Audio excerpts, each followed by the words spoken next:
Assalamualaikum warahmatullahi wabarakatuh. A'udzubillahi minasyaitonirrajim. Bismillahirrahmanirrahim. Alhamdulillahi rabbil alamin. Wa bihi nasta'inu ala umurid dunya waddin. Asyhadu an la ilaha illallah wahdahu la syarikalah wa asyhadu anna Muhammadan abduhu wa rasuluh la nabiyya ba'dah. Allahumma salli ala Muhammad wa ala ali Muhammad kama sallaita ala Ibrahim innaka Hamidum Majid. Allahumma barik ala Muhammad wa ala ali Muhammad kama barakta ala ali Ibrahim innaka Hamidum Majid. Subhanaka la ilma lana illa ma 'allamtana innaka antal alimul hakim. Rabbi shrah li sadri wa yassir li amri wahlul 'uqdatam min lisani yafqahu qawli. Amma ba'd. Dalam kesempatan ini saya mengajak dan mengingatkan diri saya sendiri, tuan-puan, bapak ibu, saudara dan saudari, untuk kita saling mengingatkan atau saling berpesan dengan kebenaran yang bersumber dari Al-Quran dan As-Sunnah. Tuan-puan, bapak ibu, saudara dan saudari sekalian yang dirahmati Allah Subhanahu wa taala. Dalam video sebelumnya kita telah membincangkan mengenai waktu-waktu sholat zuhur dan sholat asar. Dalam kesempatan kali ini kita akan membincangkan waktu sholat maghrib. Imam An-Nawawi mengatakan bahwa awal waktu sholat maghrib adalah apabila matahari telah terbenam dan sempurna terbenamnya. Tidak ada perbedaan pendapat ulama mengenai awal waktu ini. Dalilnya adalah hadis-hadis sebagai berikut. Hadis yang pertama adalah hadis yang diriwayatkan dari Ibnu Abbas radhiyallahu anhu. Hadis ini disebut dengan hadis Jibril. Sesungguhnya Nabi SAW bersabda, "Tsumma shalat maghriba hina wajabati syamsu wa aftara shaim." Hadis riwayat At-Tirmidzi nomor 149 dan hadis Abu Dawud nomor 393. Hadisnya adalah hadis hasan. Maksudnya kemudian Jibril mendirikan sholat maghrib ketika matahari terbenam dan orang yang saum berbuka. Hadis ini sebetulnya adalah hadis yang panjang, yaitu hadis yang menyatakan bahwa Jibril mengimami Rasulullah SAW sholat di Makkah. Hadis yang kedua adalah hadis yang diriwayatkan dari Sulaiman Buraidah radhiyallahu anhu dari bapaknya dari Rasulullah SAW. Tsumma marahu faqamal maghriba hina ghabatis syams. Hadis Muslim nomor 613. Maksudnya kemudian Rasulullah sallallahu alaihi wasallam memberi amaran kepada Bilal radhiyallahu anhu. Lalu Rasulullah SAW mendirikan sholat maghrib ketika matahari terbenam. Hadis yang ketiga adalah hadis yang diriwayatkan dari Abu Musa al-Asy'ari radhiyallahu anhu dari bapaknya dari Rasulullah SAW. Tsumma marahu faqama bil maghribi hina waqa'atis syams. Hadis Muslim nomor 614. Maksudnya kemudian Rasulullah SAW memberi amaran kepada orang-orang. Lalu Rasulullah SAW mendirikan sholat maghrib ketika matahari telah terbenam. Adapun akhir waktu sholat maghrib, ulama Syafi'i telah berbeda pendapat. Ada dua pendapat mengenai waktu sholat maghrib. Pendapat yang pertama adalah bahwa waktu untuk sholat maghrib hanya ada satu waktu. Al-Auza'i, Imam Asy'ari, Al-Muhammili, ulama Irak, Al-Iraqiyun berpendapat dengan pendapat ini. Pengarang kitab Al-Hawi telah menukilnya dari jumhur ulama. Pendapat yang kedua adalah bahwa bagi sholat maghrib ada dua waktu, yaitu waktu pertama adalah ketika matahari terbenam dengan sempurna. Waktu kedua adalah berterusan sehingga hilangnya syafaq. Syafaq adalah cahaya merah di ufuk barat. Bagi seseorang boleh dia memulakan mendirikan sholat maghrib pada setiap waktu dari waktu terbenam matahari sempurna sehingga hilangnya syafaq. Ulama yang berpendapat dengan pendapat kedua ini adalah Imam Asy'ari dalam At-Tanbih sekumpulan ulama Irak al-Iraqiyun, jumhur ulama al-Khurasiniyin, Abu Thur, Abu Hanifah, Ats-Tsauri, Imam Ahmad, Ishaq, Dawud, dan Ibnu Munzir. Ulama yang mensahihkan pendapat ini adalah Abu Bakar bin Khuzaimah, Abu Sulaiman al-Khattabi, Abu Bakar al-Baihaqi, Al-Ghazali dalam Ihya Ulumuddin, Al-Baghawi dalam At-Tahdzib. Aryani telah menukilnya dalam Al-Hilyah dari Abu Thur, Al-Muzani, Ibnu Munzir, Abu Abdillah Zubairi. Aryani mengatakan bahwa pendapat kedua ini adalah pendapat yang dipilih. Imam An-Nawawi mengatakan bahwa pendapat kedua ini adalah pendapat yang sahih karena dalilnya adalah hadis-hadis yang sahih. Ada beberapa hadis yang menjadi dalil untuk pendapat kedua ini. Yang pertama adalah hadis yang diriwayatkan dari Abdullah bin Amr bin Al-As radhiyallahu anhu. Sesungguhnya Rasulullah SAW bersabda, wa waktu sholatul maghrib malam yaghib syafaq. Muslim hadis nomor 612.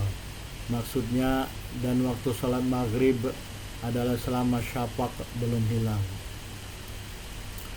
Hadis kedua dalam hadis Abdullah bin Amr riwayat Muslim yang lain, yaitu wa waktu maghribi malam yaskut saur syafaq. Hadis riwayat Muslim nomor 612. Maksudnya, dan waktu salat maghrib adalah selama tanduk syafaq tidak hilang. Hadis yang ketiga adalah masih dalam hadis Abdullah bin Amr riwayat Muslim yang lain, yaitu fa idza sholaitumul maghrib fa inna waqtun ila ayyasquta syafaq. Hadis riwayat Muslim nomor 612. Maksudnya, lalu apabila kamu sekalian ingin mendirikan sholat maghrib, maka sesungguhnya waktu sholat maghrib adalah sehingga syafaq hilang. Jadi sehingga syafaq hilang waktunya. Hadis yang keempat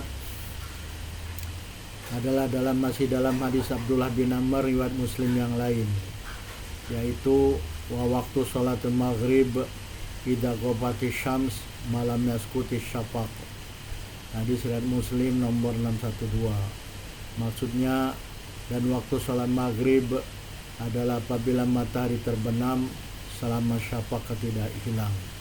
Dalam hadis ini lebih nyata lagi dikatakan bahwa waktu sholat maghrib itu bermula apabila matahari terbenam sehingga syafaq hilang. Maknanya mulai matahari terbenam selama syafaq tidak hilang, maka waktu maghrib masih ada. Ketika syafaq hilang, maka waktu maghrib pun telah habis. Dalam hadis yang kelima, yaitu dalam hadis yang lain, yaitu hadis riwayat Abu Musa al-Asy'ari radhiyallahu anhu, yaitu tsumma akhara maghriba hatta kana inda suquti syafaq. Hadis Muslim nomor 614. Kemudian Rasulullah SAW mengakhirkan waktu salat maghrib sehingga waktu hilangnya syafaq. Hadis ini menceritakan tentang seseorang yang bertanya kepada Rasulullah mengenai sholat, waktu-waktu sholat. Kemudian Rasulullah memerintahkan kepadanya untuk sholat selama 2 hari bersama Rasulullah. Pada hari yang kedua, Rasulullah SAW dalam hadis ini dinyatakan Rasulullah SAW mengakhirkan waktu sholat maghrib sehingga waktu hilangnya syafaq. Jadi Rasulullah sholat pada hari yang kedua sebelum syafaq hilang, mengakhirkan waktu sholat maghrib sampai syafaq hampir hilang. Jadi selama syafaq tidak hilang masih ada waktu sholat maghrib. Hadis yang keenam dalam hadis Sulaiman bin Buraidah radhiyallahu anhu, yaitu wasalam maghriba qabla yaghiba syafaq. Hadis Muslim nomor 613. Maksudnya, dan Rasulullah SAW mendirikan sholat maghrib sebelum syafaq hilang. Adapun sholat maghrib dalam hadis Jibril dalam 2 hari dilakukan pada satu waktu, hanya satu waktu. Ya, sebagaimana telah disebutkan tadi di awal mengenai hadis Ibnu Abbas. Ada 3 penjelasan tentang perkara tersebut. Penjelasan yang pertama adalah penjelasan yang paling baik dan paling sahih, bahwa sesungguhnya hadis tersebut menghendaki penjelasan tentang waktu ikhtiar, bukan waktu jawas. Perkara seperti itu ada dalam kebanyakan sholat wajib, yaitu seperti sholat asar, sholat isya dan subuh. Ada waktu ikhtiar dan ada waktu jawas. Demikian juga sholat maghrib. Penjelasan yang kedua adalah bahwa sesungguhnya hadis Jibril lebih awal diriwayatkan dalam perintah sholat di Makkah. Jadi ketika Jibril mengimami Rasulullah SAW, ini berlaku di Makkah. Manakala hadis-hadis yang lain datang terakhir di Madinah, maka wajib mendahulukan hadis-hadis yang datang di Madinah dalam beramal. Penjelasan yang ketiga adalah bahwa sesungguhnya hadis-hadis tersebut selain hadis Jibril yang telah disebutkan adalah lebih kuat dari hadis Jibril karena 2 perkara. Yang pertama, bahwa sungguhnya perawi hadis-hadis yang lain selain hadis Jibril, perawinya lebih banyak dan isnadnya lebih sahih. Oleh karena itu Imam Muslim meriwayatkannya dalam sahihnya, bukan meriwayatkan hadis Jibril. Perkara ini tidak ada keraguan di dalamnya. Dengan demikian tercapai bahwa sesungguhnya pendapat sahih yang terpilih adalah bagi sholat maghrib ada 2 waktu yang berlanjut mulai dari matahari terbenam sampai hilangnya syafaq. Jadi diulang sekali lagi, waktu maghrib, bagi sholat maghrib ada 2 waktu. Waktu yang pertama ketika matahari terbenam, berlanjut waktu kedua sampai hilangnya syafaq.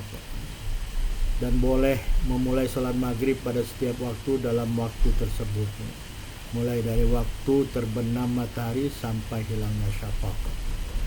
Sebagai penutup, pendapat yang sahih untuk waktu sholat maghrib adalah bermula ketika matahari terbenam dengan sempurna, berterusan sehingga hilangnya syafaq, cahaya merah di ufuk barat. Dengan pendapat ini, bagi sholat maghrib ada 3 waktu, yaitu waktu yang pertama adalah waktu fadilah dan ikhtiar, yaitu awal waktu. Waktu yang kedua adalah waktu jawas, yaitu waktu selama syafaq tidak hilang. Waktu ketiga adalah waktu uzur, yaitu waktu sholat isya dalam hak orang yang melakukan sholat jamak karena bermusafir, yaitu jamak takhir. Tuan-puan, Bapak, Ibu, saudara dan saudari sekalian yang dirahmati Allah Subhanahu wa taala, kita telah sampai di akhir tausiah atau mudzakarah pada kesempatan ini. Terima kasih telah menonton video ini. Fastabiqul khairat, berlomba-lombalah dalam berbuat kebaikan. Subhanakallahumma wa bihamdika asyhadu an la ilaha illa anta wa astaghfiruka wa atubu ilaik. Wabillahi taufiq wal hidayah. Wassalamualaikum warahmatullahi wabarakatuh.